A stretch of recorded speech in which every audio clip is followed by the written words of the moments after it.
بسم اللہ الرحمن الرحیم۔ ریاض الصالحین کا باب نمبر 174۔ جب کسی منزل پر اترے تو کیا کہیں، یعنی جب مسافر اپنی کسی منزل پر پہنچتا ہے یا کہیں ٹھہرتا ہے کچھ دیر کے لیے تو اس جگہ پر پہنچ کر کون سی دعا پڑھنی چاہیے۔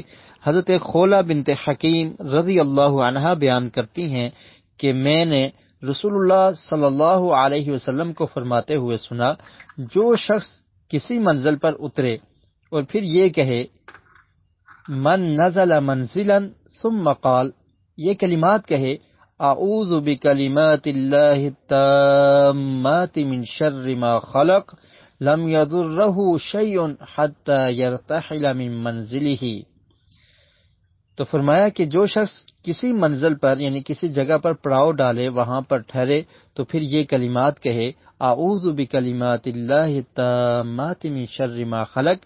اس کا مطلب یہ ہے کہ میں اللہ کے کامل کلمات کے ذریعے سے مخلوق کے شر سے پناہ مانگتا ہوں، تو اسے اپنی اس منزل سے کوچ کرنے تک کوئی چیز نقصان نہیں پہنچائے گی۔